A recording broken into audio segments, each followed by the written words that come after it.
Hey everybody, Wayne here. In today's Recon, we're unboxing Point Blank V is for Victory, designed by Sean Druelinger, published by Lock and Load Publishing. First off, I want to thank David Heath and Lock and Load for sending me this copy to review and show off to you guys.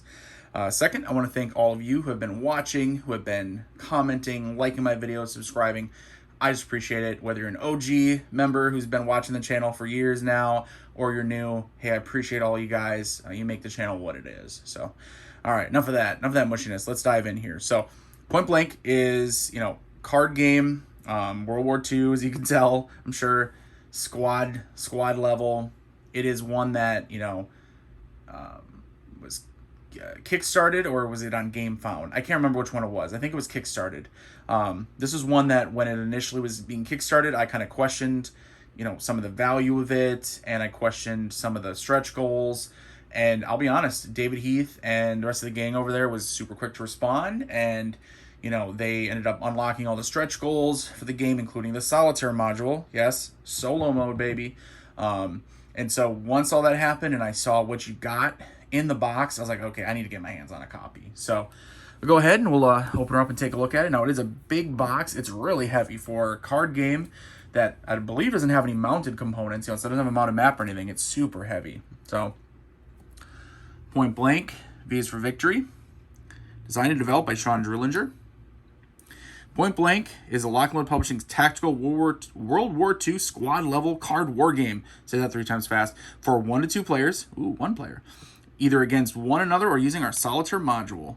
The game pits the Allied forces from the United States, United Kingdom, Canada, and the French resistance against the many different branches of the German armed forces on the Western Front in 1944.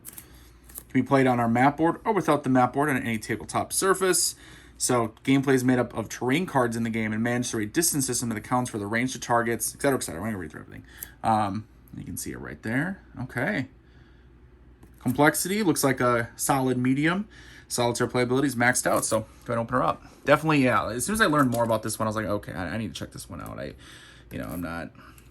Here's the deal. I'm not afraid to question and say, okay, what value? I need a new box cutter on here. What value getting for a game? Hey, everyone. None of us have as much money as we'd like to have, right? So you gotta spend your money wisely and be careful with it. So, if I'm gonna question it and say, hey, is this game worth it? Is this game worth buying? But to see, I will just full disclosure, to see a publisher reach out to me and to then open up unlock stretch goals and do all the things that they did, I think is really cool of them, and shows that they want to make a good product and they want you guys to be excited for it. So here's the box. This is like, holy crap, this is like the thickest box I have ever seen in a war game. And by the way, beautiful cover, and a nice linen finish on the box. So, but man, it's like super thick, like weirdly thick. Cool. All right, well, let's open her up and see what we got inside. Whoop. There we go. Module rules and scenarios, version 1.0. So it's going to be the usual, I imagine, full color, large font. They're going to be longer books, right? Longer rule books. For instance, this is up to 84, including the credits, 84 pages. But if you know anything about Lock and Load Publishing and their books, while they have a lot of pages, right? They're usually very long. You're going to get a ton of pictures, a ton of, okay, so this is the different scenarios, order of battle, things like that. Okay, we're not going to run through every one of them, but let's just see. Holy cow. Okay, so it looks like you get a ton of scenarios here, if you guys can see on the left. Whole bunch of scenarios. I don't even know what that is. Dozen? 16? 18 scenarios? Okay, very nice. Hey, you guys know my unboxing. I try to keep around 10 minutes. This one will probably be a little bit longer because of the size of this game. But we do not do it. This is not a full overview, guys. I know some people are going to be like, well, you should do more of an overview of it. No, that's what my playthroughs and reviews are. Those are the overviews, Me looking at this now is my first impressions as I unbox it and showing it off to you guys. All right, so the core rules, core rule 1.0. You can see it goes up to page 70. Like I said, 95. But again, you can see the text is very large, very easy to read text. For the glare there. So, pictures, examples, very well done. As far as I could see, I did read through the rulebook once already, so I have a little bit of an idea of kind of how the game works. You guys know my process. I've mentioned before how I learned a game. Read through the rule book, front to back once, just complete everything. Then I take a little bit of time and I kind of go back and we got here a couple of maps. Look at the map boards, which remember the train, it uses train cards, but it has these map like boards, paper map here that you can set everything down on. So anyway, the way I learn it, and then I kind of skim back through it a second time, and then I set the game up and start trying to learn. Okay, so we got 2 counter sheets, looks like. Oh, and it's actually in, and there's player aids in here too. Okay, so let's open this up. Nice big bag. Assuming I open it correctly, should be easy to get everything out of here. All right. Yep, so a couple counter sheets here. Again, this is a card-based game, right? So these are going to be more of, what's the word I'm thinking for? Just like status markers, action markers. This is regular markers, not the actual game. Like, it's not like units here.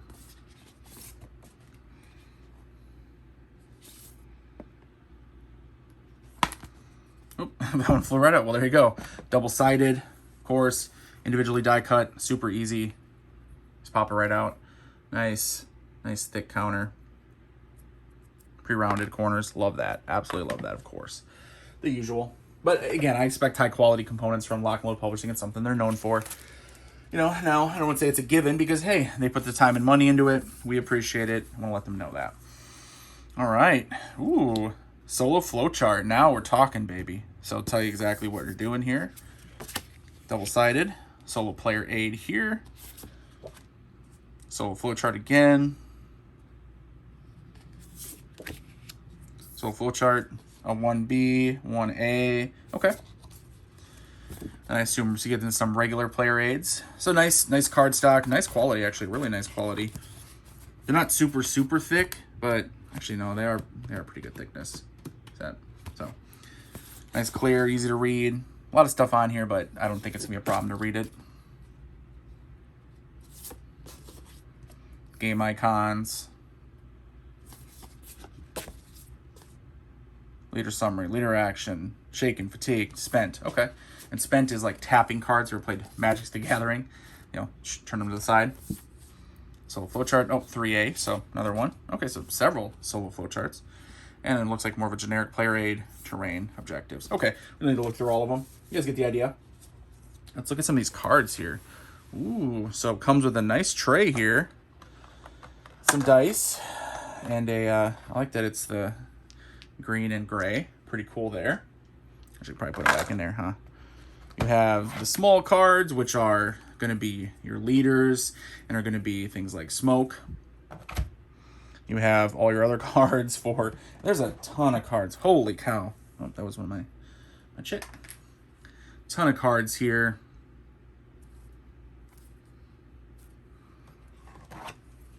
Let's go ahead and pause the video while I open some of these up. All right, you guys can see some cards I've laid out. So we have the terrain cards. I said before, right, you're building the map. There comes with a paper map you can lay everything on, but really the map is the terrain here, right, that guides you. It's going to tell you things like the terrain costs, the line of sight, is it obscured or is it block line of sight? You have different units. Here you can see we have, I believe it calls them AFVs, Armored Fighting Vehicles. M36 here, M21. And then we have infantry squads down here, parachute squad, half squad. You can see the top left is the who they're with, right? So United States, I assume British then here, Canadian. You have your leaders I mentioned before. You have squad weapons, BAR, etc. And I know that we can look at things like the combat factor is in red, but then the superscript I believe is the range, and I believe the blue is morale. Don't know 100%. I did read through the rulebook once, but I have not played the game, which I'm looking forward to for sure. So have to see these cards. They're nice cards. You can see the backs here. Decent quality. They're not linen finish. So not like that top tier, but you also get, I think, what is it, like, I don't know, hundreds and hundreds of cards. I'm not counting them, but you guys saw in the box, it's like pack after pack of these big packs of cards. And then with a nice tray insert, though. I do really like to have the tray insert on that. So let's go ahead and set up the kind of map, and that'll then we'll wrap it up. All right, I kind of have it set up here, not officially in any capacity. Map's actually a lot bigger than I thought it would be. So it's 2 pieces. And you can see if I print it, and you can't. I know you guys can't see the bottom part of my camera.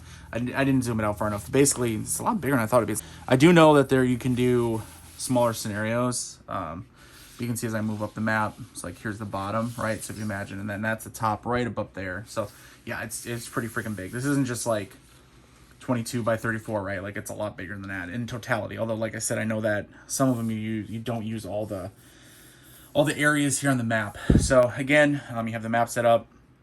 You know, you have things like the terrain. You have, you know, your infantry squads are going to be there, ready to go, and then when they're spent, they get turned like this. Different terrain types fighting each other and getting into some World War II squad-based combat. So that is Point Blank. V is for Victory.